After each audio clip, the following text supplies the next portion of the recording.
меня плохо, что ли? Да.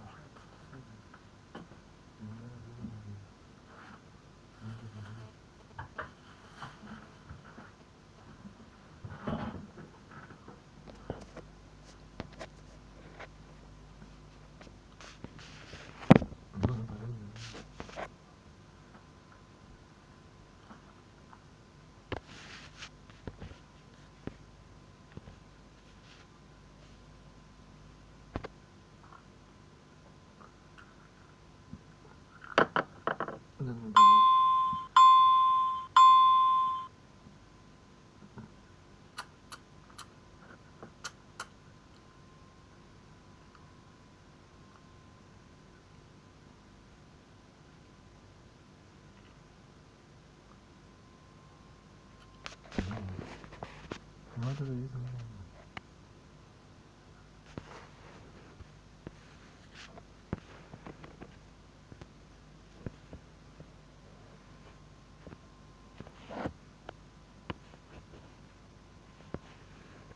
Это вот у него просто все. Ничего не рвали, не рвали. Вот он не видно.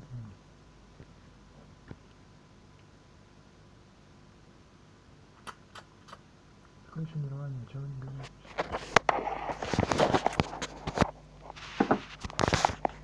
Значит, научись сначала. Если они сами мне не звонят, если я им пишу письма всем, что я музыкант, концертмейстер, ну да, я ищу работу. Концертмейстер фортепианного, какое еще отделение, идиот, да. Да, что я музыкант ищу, ну типа этого, да. Работу, да.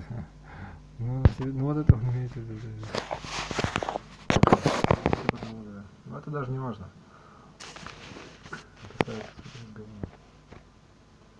Значит, ну это использовать свои силы использовать, да. Ну, на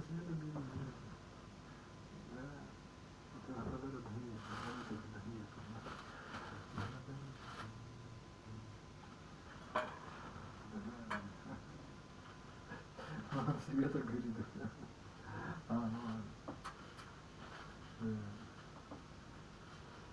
Вот это все прикол.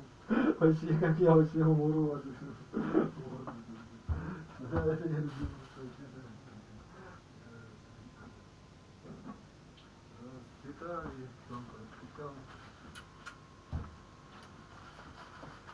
Хорошо.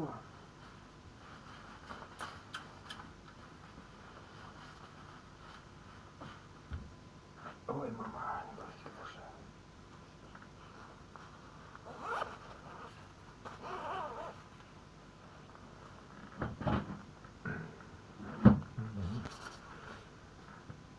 Скринкастер.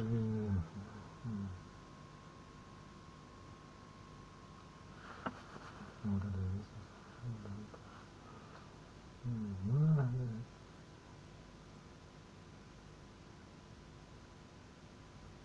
Бррр, холодно.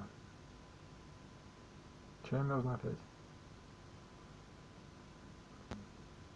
Душа, наоборот.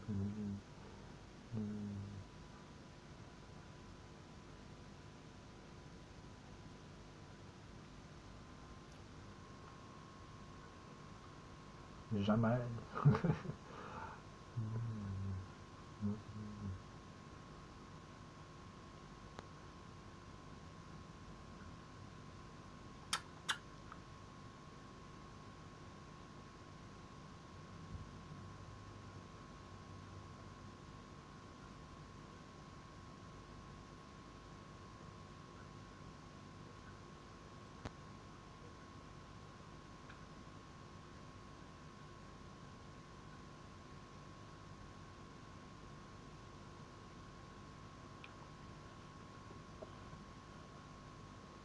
«Газпром» продолжает развитие систем.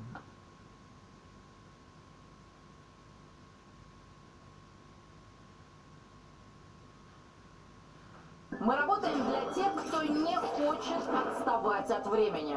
Смотрим 60 минут на платформе смотрим.ру. Просто наведите камеру смартфона или планшета на QR-код и смотрите 60 минут, когда вам удобно. Итак, сегодня долгожданный тот самый третий и заключительный день переговоров России с Западом по гарантиям безопасности.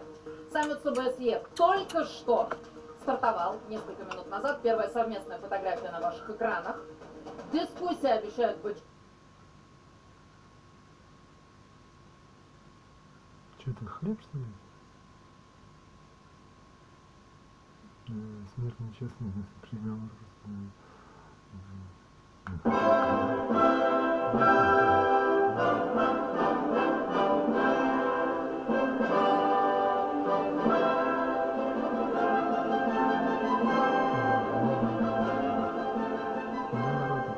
a composer writes a symphony, there's expectations. It's supposed to be a big piece, it's supposed to be a long piece, it's supposed to have a lot of elements, numerous movements. And Beethoven comes from a tradition, a classic tradition of Mozart and Haydn. He was born in Bonn in Germany and soon emigrated to Vienna. He wanted to go to the music capital of Europe as he saw it. He played for Mozart, did some improvisations. Mozart was very impressed and said, look out, this man will be someone important. He studied a little bit with Haydn, even though his main teacher was Albrechtsberger. He even studied with Salieri. When he started writing his symphonies in the early part of the 19th century, most of his symphonies he wrote in the first decade of the 1800s. The first symphony was a remarkable work, very much in the classical tradition of Haydn and Mozart. The third symphony, the Eroica, is extraordinary, and it's long. Symphonies usually take 25, 30, 35 minutes. All of a sudden, the Eroica is taking 50 minutes. It adds a third horn. It extends the whole concept of the symphony to a larger language than Mozart and Haydn. The Fifth Symphony is remarkable in lots of ways. Obviously, the most important thing is the way he developed this little motive.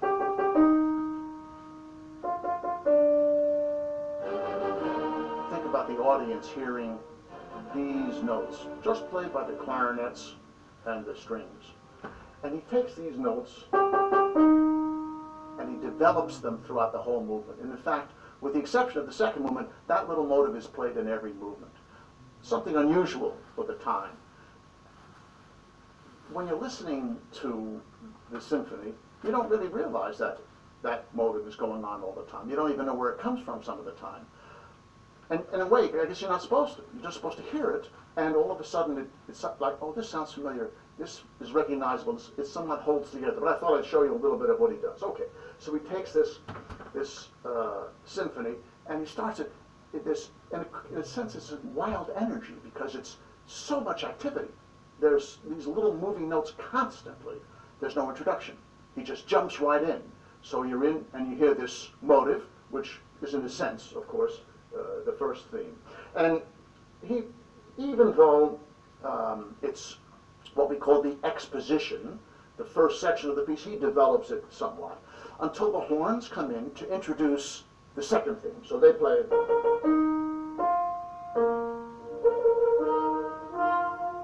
So obviously it's the same, 3 short and a long, but instead of, it goes. So he expands the interval from do, and then he writes the second theme.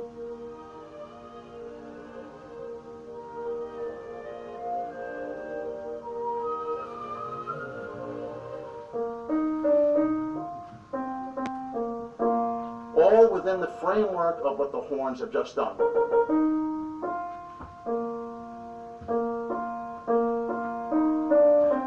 Just those notes. But while he's doing, you hear in the bass,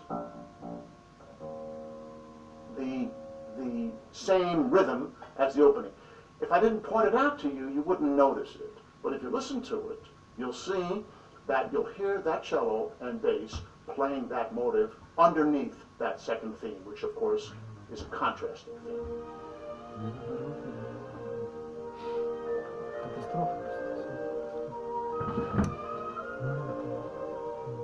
Then Beethoven.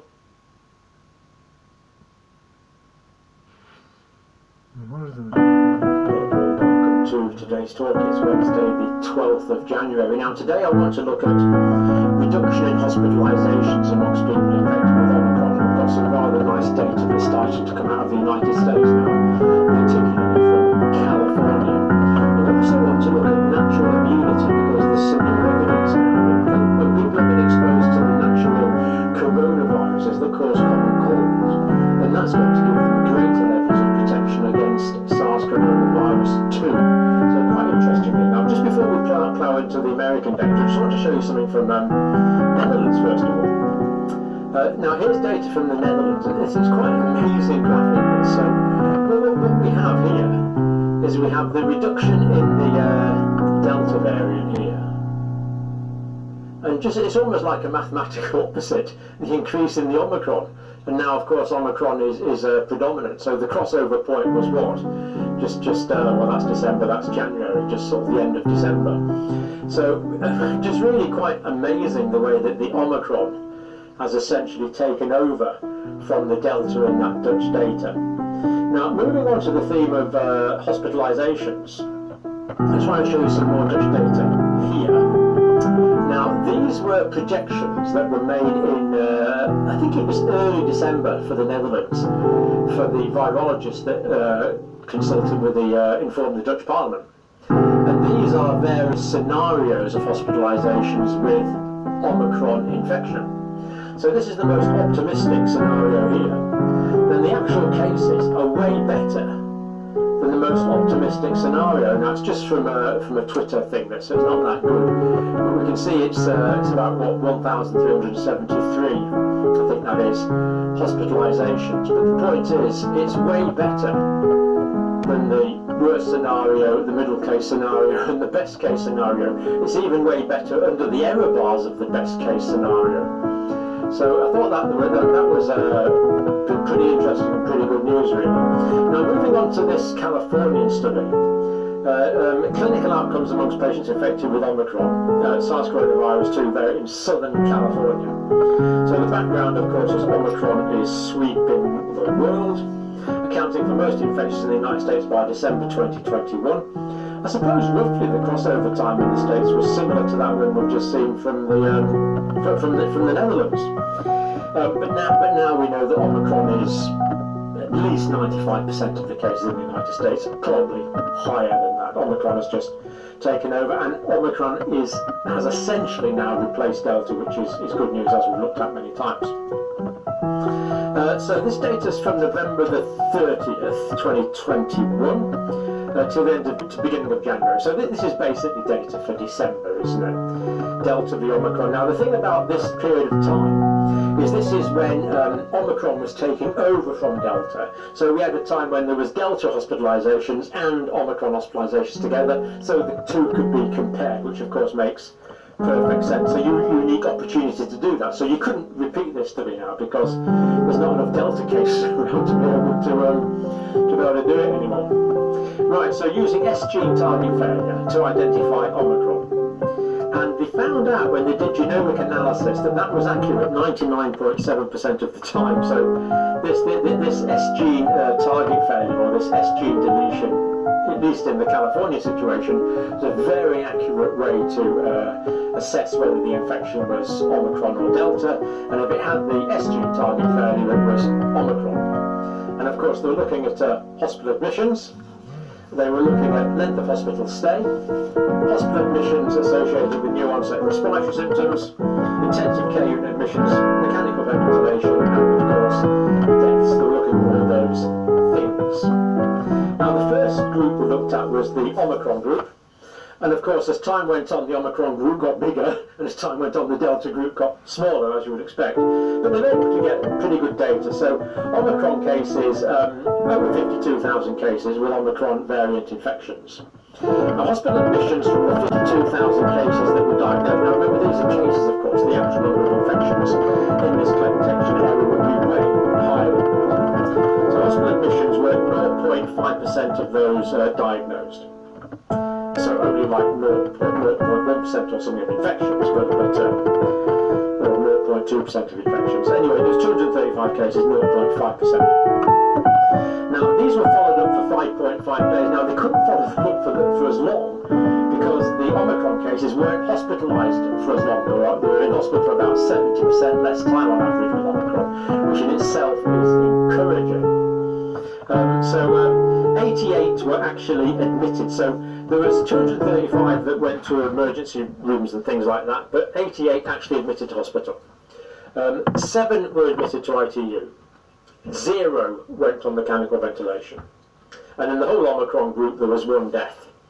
And the length of hospital stay was typically 3.4 days, as we said, 70% less than Delta.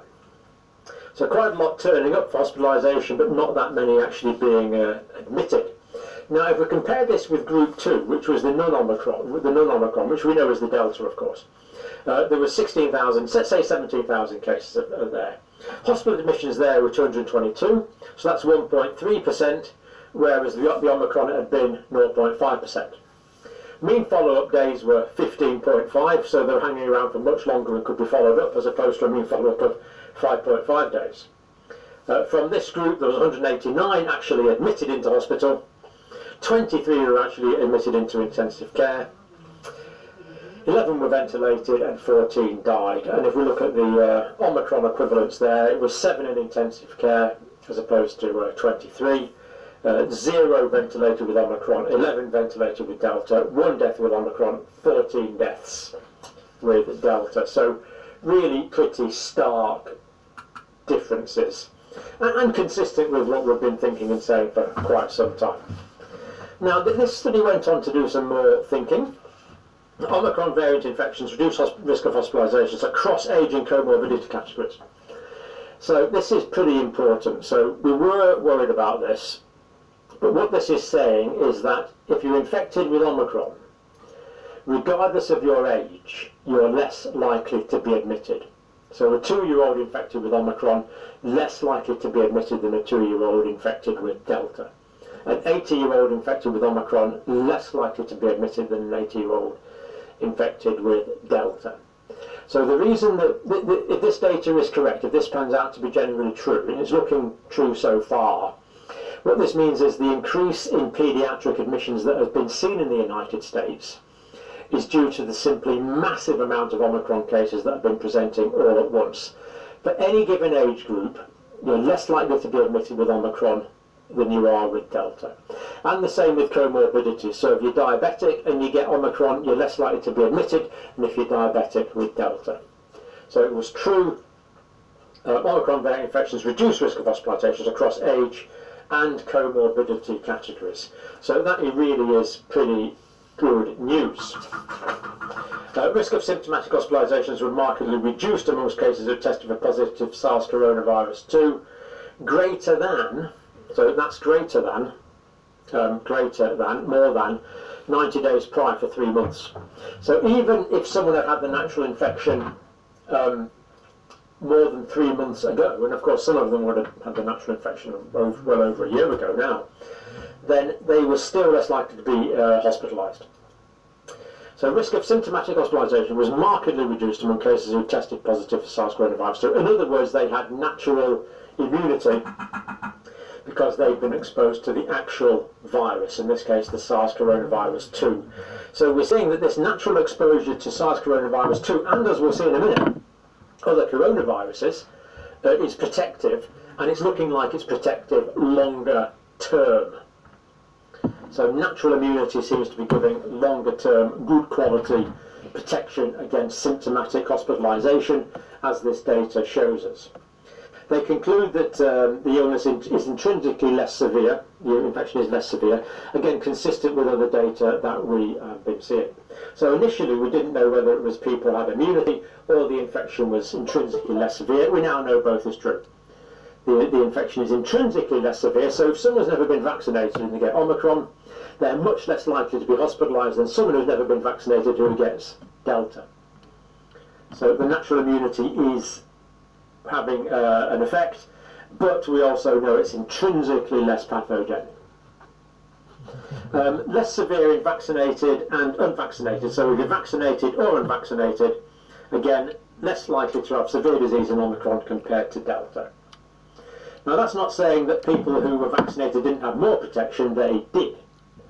They did. They did indeed, and the authors were keen to point this out. So direct quote: evidence for a reduction in severe outcomes among vaccinated cases with both Delta and Omicron variants infection suggests, in our studies, suggests substantial public benefit from continued COVID-19 vaccination. So what they're saying was, whatever your age, whatever your comorbidities, whatever your vaccine status, compared to other people of your age with your comorbidity or other people with your vaccine status, you're always less likely to be admitted with Omicron compared to Delta. So that's really pretty good news. Now, that was the Dutch data we looked at there. Obviously, it's in Dutch, so it's a bit difficult. That's I've given you my understanding of it. Now, moving on to this next paper we wanted to look at, common cold protection. This is cross-reactivity memory T cells. So the memory T cells we know are the ones that give longer lasting immunity. And cross-reactivity means that these people have been exposed to one of the 4 coronaviruses that cause the common cold, but they found that they also had enhanced immunity to SARS coronavirus 2. Now, of course, this is one of the things we've been wondering about since the start of the pandemic. We had some people in the same age and with the same comorbidities at the start. Some had minimally symptomatic disease, some who sadly died or admitted to intensive care. So it turns out that one of these variables that we couldn't see, if they'd been exposed to a coronavirus, common cold, in the 6 months, year, possibly even 18 months, probably not more than 2 years before. So another reason to sort of get out there and mix with viruses and get this natural immunity. Cross-reactive immune response to SARS, the coronavirus 2, from the 4 common cold coronaviruses, yes, there is. Here they tested 52 COVID-19 household contacts, so people who would definitely be exposed to the virus. We enumerated the frequency of specific T cells, and they looked at the way the T cells responded to the spike protein, the nucleocapsid proteins. That's the ones right inside, associated with the RNA, membrane protein, envelope protein, and ORF1, which is a functional protein. It's basically an enzyme. They're the cross-react with human endemic coronaviruses. So there's these 4 endemic human coronaviruses, and these are giving cross-protection.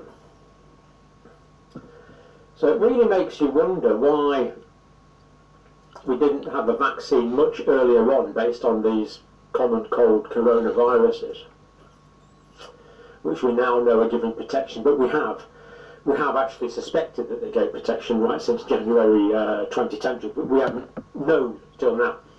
So it's taken 2 years basically. We speculated on it in January 2020, now January 2022, we know that there is cross immunity.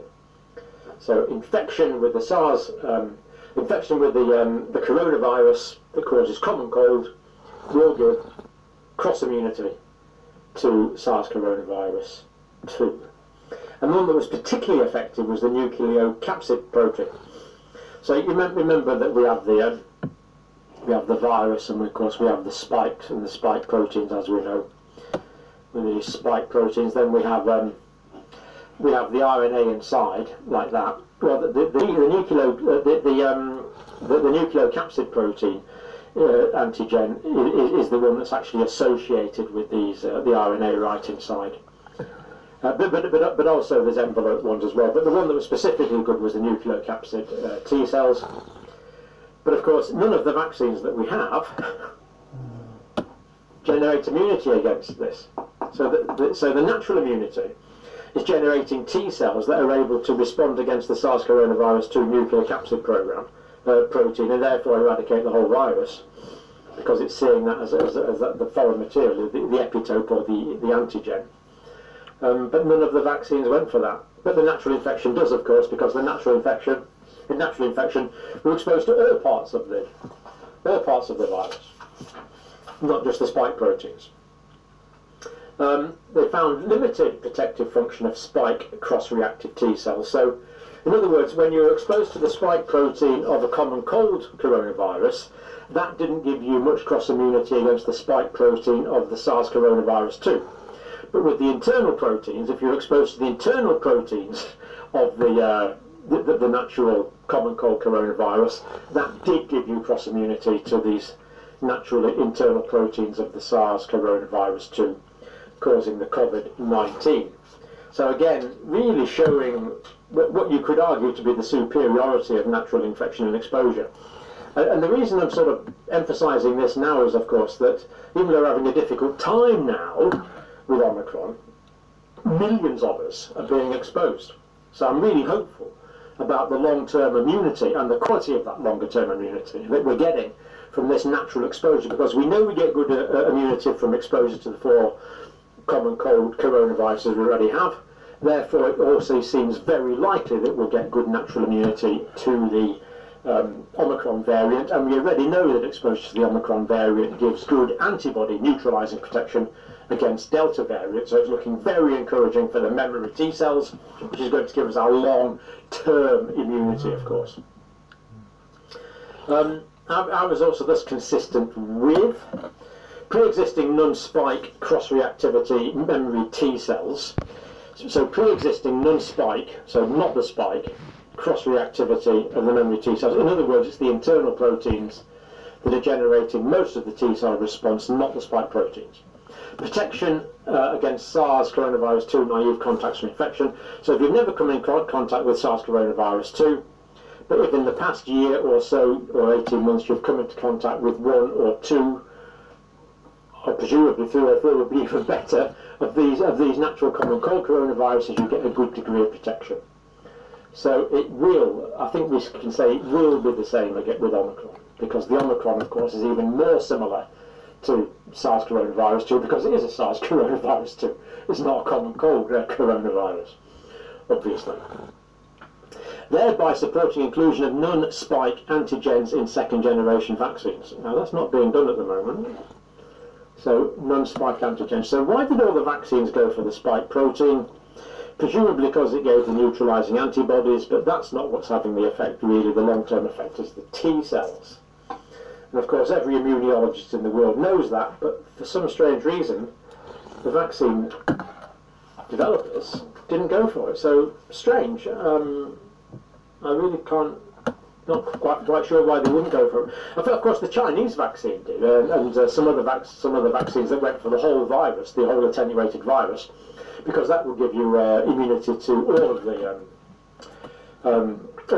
antigens, all of the epitopes in the SARS coronavirus 2, because it is a SARS coronavirus 2. It's the whole virus, but that's not stimulating the T cells as well as we would like it to. So there we go. Pretty good news on hospitalisations with Omicron. The risk is down in all ages and categories and comorbidities.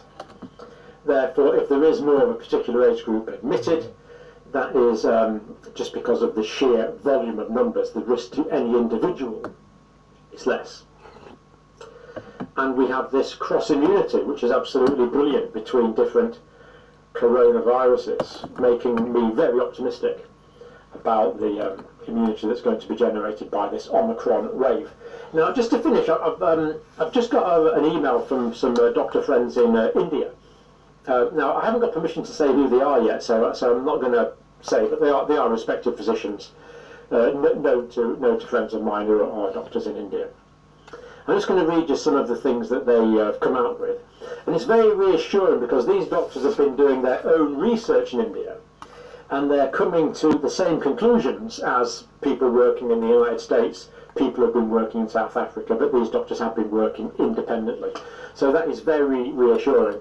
And the doctors that have sent this email have actually treated 20,000 patients between them. So Omicron, Delta, Alpha, the whole range of SARS coronavirus 2 patients all through the outbreak. And this is what they say. Omicron is the most infectious respiratory virus the world has ever seen. Now, I was a bit taken aback by that, because now what we had looked at before, here we have this. Now, this is when Delta first came out. So here we have a faster spread, and there we have more deadly. So this was the ancestral form here, which didn't spread as well. And then the Delta form spread more. Measles, of course, is the most transmissible disease I've known of personally. So what we find out is that Omicron is maybe down here somewhere, about here, because it's less virulent, but it's much more transmissible. So it's probably round about there somewhere. And these doctors are actually saying Omicron is the most infectious respiratory virus the world has ever seen. So are they saying it's more infectious than measles? Wow. It looks like they are. I mean, just wow. I mean, measles is so transmissible. If someone's in a room breathing out measles, everyone in that room's got a 90% chance of being exposed to it. So they're actually saying that we know it's less pathogenic, so it's down here, intrinsically less pathogenic. It's the most infectious respiratory virus, apparently, according to these doctors, so it's up there with measles. Now, if you know of a more infectious respiratory virus, if you're a virologist or something, do let me know. But that's direct from these physicians in India. 3 to 5 times more infectious than Delta, which of course was already more infectious than the original B.1.1 strain, and indeed was more effective than the Alpha strain that it replaced. We can safely say 90% of the current infections in India are Omicron, and of course infections in India are really scooting up just now. The milder symptoms seem mainly due to upper respiratory tract infection. So again, they're saying it's affecting the upper airways, intrinsically less infectious, but also due to the immunity, and there is a lot of immunity in India as well. But they're agreeing that it's the upper airways rather than the lungs that are being infected. Vaccine does not prevent Omicron infection, but does seem to protect against severe disease and hospitalisation. So, same thing as we're finding here. Omicron is not preventing the vaccines are not preventing symptomatic infection, certainly not completely, but do seem to protect against severe disease. So again, the Indian doctors having exactly the same findings as the South African, United States and British scientists. Omicron does not affect the lung, and therefore 70% less chance of admission, they're saying. 70% less chance of being admitted. Rather consistent with the California data. So it's always reassuring when different data is derived from completely different countries using different methodologies, and that data agrees. That's very reassuring. In only 10% was oxygen required. All the patients who required oxygen, so all the patients that were admitted, the few that were admitted, relatively few that were admitted, only 10% required oxygen, whereas before it was about 90% of people required oxygen. All of the people that required oxygen, and this is about 20,000, well, they've treated several thousand patients lately, about 20,000 altogether.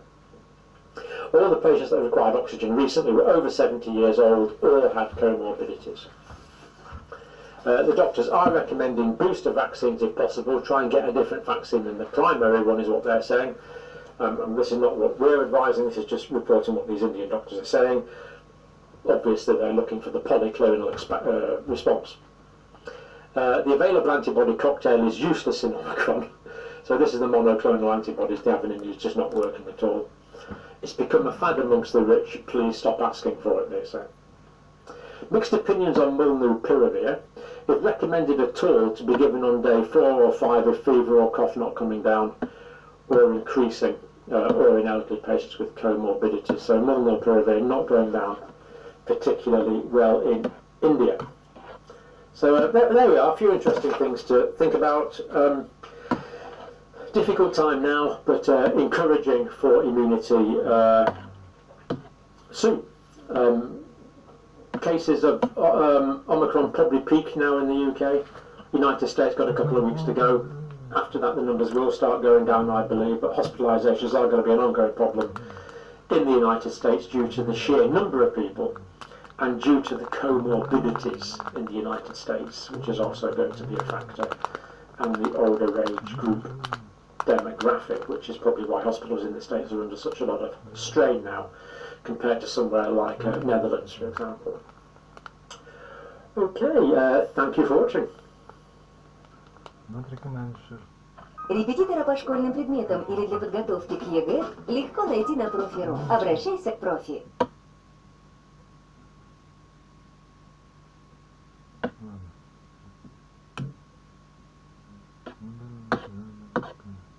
warm welcome to today's talk. It's Tuesday, the 11th of January today.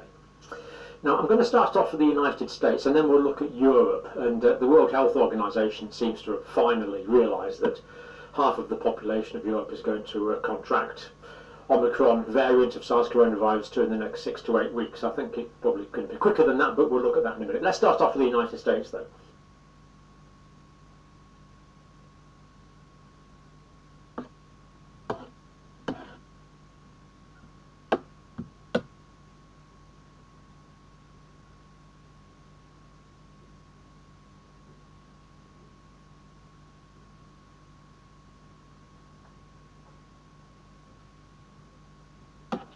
Анонимно, значит, надавить на эксперта нельзя. Каждую заявку оценивает несколько экспертов. Фонд президентских грантов работает с 2017 года. Его поддержку получают самые разные инициативы. Так, в Рязани волонтеры-реставраторы открыли мастерскую, где восстанавливают теперь старые деревянные наличники. Утраченных домов, которые уже снесены, вот остались только наличники для истории.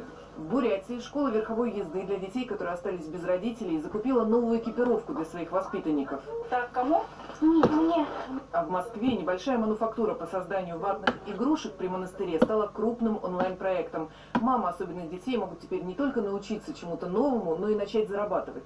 Обучение полностью бесплатно. Мама особенных детей работают дома и выполняют какой-то этап в работе над игрушкой. Доступно уже 300 видеоуроков. Если что-то непонятно, можно прийти на мастер-класс. Вот такие елочки у нас с Ярославом получились. Заявку на получение президентского гранта может подать любая некоммерческая организация. В этом году самый большой грант, 56 миллионов рублей, выделен Русфонду для помощи тем, кому нужна пересадка костного мозга. Анастасия Литвинова, Павел Костриков, Вести. Красная площадь на несколько месяцев осталась без одной из главных своих достопримечательностей. Памятник Минину и Пожарскому, установленный в столице в 1818 году, впервые отправился на реставрацию.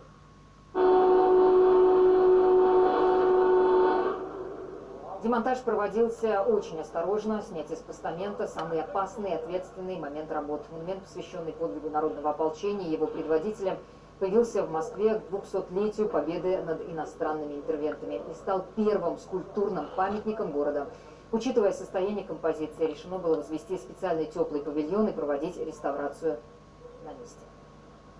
Впервые за 200 лет своего существования он был снят с своего постамента и поставлен на специальный реставрационный стол, который даст возможность реставраторам приступить к непосредственным работам по сохранению и, так сказать, спасению этого уникального произведения искусств, с одной стороны, а с другой стороны, национального символа нашей страны, памятника Минину и Пожарскому. Теле2 не Санта. Мы не творим чудеса на Новый год. Мы просто меняем времени ход. Используйте минуты по назначению. Поверни его, поверни его. Или меняйте их на кино в одно мгновение. Считать животных имуществом категорически отказывается. Ответ на вопрос «Зачем?» на месте преступления искала Елена Лопатина. Вот 2, вот 10. Николай Дроков до сих пор не может поверить в случившееся. Алтайский конезаводчик потерял сразу целый табун. Погибли 53 лошади, которые паслись в окрестностях села Алексеевка. Я сначала еще как-то в шоке. Сначала думаю, господи, да не может быть. Если кому-то я плохого сделал, пускай лучше бы меня застрелили. О том, что лошади лежат в поле без признаков жизни, Дрокову сообщили знакомые, случайно проезжавшие мимо. Первым на место прибыл сын Николая Петровича, Роман. Сразу понял, по лошадям вели прицельную стрельбу. Просто тут даже не передать словами, что какой-то зверь просто взял и расстрелял. Дроковы сразу обратились в полицию. Возбуждено уголовное дело по статье «Умышленное уничтожение чужого имущества». Среди погибших животных и взрослые особи, и жеребята. Некоторые самки должны были дать приплод этой весной. Пули, извлеченные правоохранителями, уже отправлены на баллистическую экспертизу. У всех погибших животных одинаковые ранения. Сотрудниками МО МВД России Петропавловске возбуждено и расследуется уголовное дело по части 1 статьи 167 Уголовного кодекса Российской Федерации «Умышленное уничтожение или повреждение чужого имущества». У Дроковых в Алексеевке было большое хозяйство, стадо коров и табун почти из 70 лошадей. В живых остались только 15, они успели убежать во время жестокой расправы. Со слов фермеров, которые присутствовали на следственных действиях, огонь по лошадям могли вести вот с этой возвышенности. Однако после буранов никаких следов там обнаружить не удалось. Неделю назад у Дроковых сгорело подсобное помещение. Из-за пожара табун на выпасе не проверяли несколько дней. И